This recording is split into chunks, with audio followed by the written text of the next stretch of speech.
Donc rebonjour pour ceux qui nous suivent depuis ce matin, bien que vous verrez certainement cette vidéo post-événement des rencontres de la finance verte et solidaire organisée par Gomet Maya, dont maintenant est évidemment partenaire. Et comme je l'ai fait tout au cours de la journée, j'ai assisté à des conférences qui étaient données dans les éditoriums ou autres. Et là, j'ai assisté à un pitch super intéressant donné par Olivier Rovinetti et Stéphanie. Donc Olivier, tu as créé Natural Solutions, donc qui est une boîte qui propose des solutions d'IA au service de la biodiversité, on peut dire de fois, voilà. Et Stéphanie, mais tu es sa directrice financière verte. Le thème de la conf, c'était la finance, la place de la biodiversité dans la finance. Et j'ai presque envie de dire, moi j'ai découvert qu'il y avait une finance de la biodiversité. Alors je ne sais pas qui peut commander ça. Alors en effet, en tout cas, il y a effectivement des acteurs financiers qui ont décidé de mener des stratégies biodiversité avec divers impacts vraiment, et en accord avec tous les objectifs de la COP15 de Montréal. Et j'ai cité par exemple AXA, CNP, mais il y en a bien d'autres, Massif, Maïf, etc. On remarque que les assureurs et les banquiers prennent bien conscience en fait de l'importance de la biodiversité et comment c'est important d'agir. Voilà.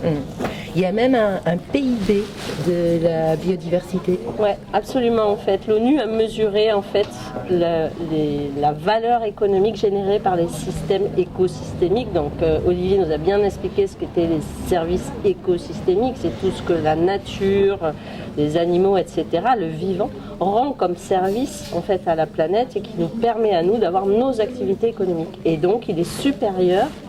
Cette richesse-là est supérieure au PIB mondial sur l'année 2022. Ce qui signifie que c'est un capital qu'on doit absolument faire grossir et dans lequel on doit investir. Oui, tout à fait. Et toi, tu as ton micro. Alors, j'ai un micro.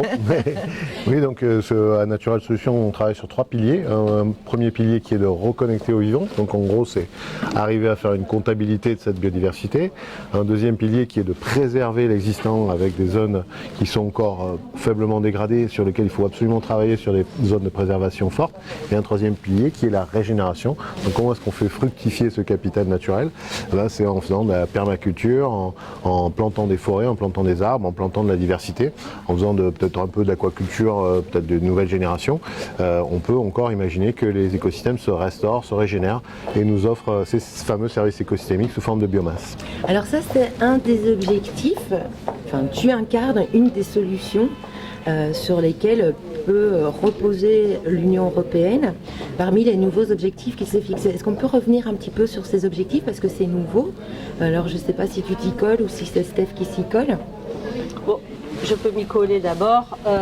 Globalement, il y a ce qu'on appelle le Green Deal en Europe, qui est donc le pacte vert, qui est donc toute une kyrielle de réglementation qui vise à pousser les acteurs économiques, qui sont les acteurs financiers et les acteurs entreprises, à faire bouger en fait leur modèle économique et à prendre en considération les dimensions environnementales, sociales et gouvernance. Et dans l'environnement, en dehors du climat dont on parle beaucoup, il y a vraiment une grande montée de la biodiversité parce qu'on se rend compte que la biodiversité en fait elle est dépendante du climat mais elle est aussi bienfaitrice pour le climat. Et donc toute la biodiversité est donc prise en considération et ce que l'Union européenne cherche à faire, c'est trouver des indicateurs. Mais comme on le sait, comme Olivier le sait très bien, les indicateurs biodiversité, c'est d'une complexité infinie. Parce que comme Olivier, tu le disais, en fait, on sait très très peu de choses sur la biodiversité. Oui, c'est peut-être 80% du vivant qui est inconnu, peut-être même plus. On ne sait pas exactement, donc les estimations sont entre 8 millions et 20 millions d'espèces. On en connaît quand même une toute petite partie, et puis comme les chercheurs nous le rappelaient, le vivant que l'on connaît, c'est la partie immergée de l'iceberg, c'est vraiment la partie mammifère, plantes à fleurs, papillons, éventuellement oiseaux. Et donc tout le reste, c'est principalement des insectes, c'est de la biodiversité du sol, c'est des bactéries, c'est des choses qui nous sont la plupart du temps complètement inconnu. Voilà, donc financiariser quelque chose d'inconnu, c'est quand même un concept assez difficile à prendre en main. Mais il y a quand même urgence à le faire parce que j'ai été une bonne élève et j'ai noté quelques chiffres dans la petite conférence que vous avez donnée. Donc l'état des lieux, c'était qu'aujourd'hui, on avait 80% des habitats naturels qui étaient dégradés, 70% des sols en mauvais état. Et les objectifs de l'Europe, c'est donc en fait de réintroduire, de restaurer 20% des espaces terrestres et 20% des espaces marins, en sachant que, sans vouloir être catastrophique, Stéphanie, tu avançais que si on tombait à 10%, on serait dans un seuil assez critique. Oui, en dessous de 10%, en fait, il n'y a plus de régénération possible. Donc, il faut vraiment 20%, c'est vraiment la limite basse, en fait. C'est pour ça que la COP de Montréal avait dit 30%. Bon, l'Europe, statuer sur 20, c'est déjà bien, comme on le disait avec Olivier, effectivement.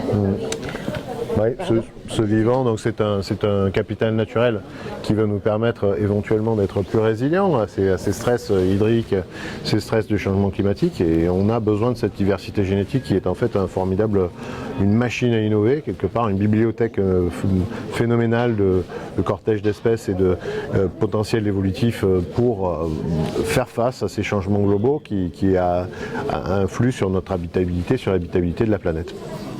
Alors, il y a des petits acronymes, des petits sigles qui sont d'une part le DNSH et l'autre le ERCR. J'avoue, j'ai découvert, mais je pense que c'est pas mal d'en parler. Alors, peut-être pas revenir sur le premier qui est peut-être vraiment spécifique au milieu et aux acteurs de la biodiversité, mais je pense que le second en fait, peut s'appliquer autant au milieu de la biodiversité qu'aux autres milieux qui constituent notre vie sociétale, notre vie familiale. Est-ce que vous pouvez les citer ? Alors donc la séquence ERC, c'est éviter dans un premier temps, éviter l'impact, absolument. Ensuite, éviter ERC, réduire, excusez-moi, j'ai un trou, réduire absolument notre impact, encore une fois, et potentiellement le résiduel, le compenser. Donc le compenser par ces stratégies de compensation qui sont encore en biodiversité extrêmement complexes, décriées et difficiles à mettre en œuvre puisqu'il faut compenser à peu près au même endroit, à peu près la même chose et qu'on compense souvent des unités qui ne sont pas quantifiables, qui ne sont pas mesurables de la même manière. Et puis le dernier, le R de régénérer, qui est aussi assez récent et assez fondamental, c'est de réparer partout où on peut réparer, partout où on n'en a pas nécessairement l'usage, parce que la nature, elle, peut revenir et peut recréer des écosystèmes complets. Voilà, donc c'est ERC sur R ou à côté de R ou R avant, mais c'est pas dans cet ordre-là. Voilà. R autour. Ou R autour, qui englobe. En tout cas, ce qui était très intéressant, c'est que à côté du capital financier se trouve un capital naturel sur lequel l'humain a vraiment intérêt à investir, parce que le vivant, comme tu l'as très bien dit, c'est ce qu'on mange. Et que si on détruit le vivant, bien un jour on ne mangera plus. Ouais, très bien.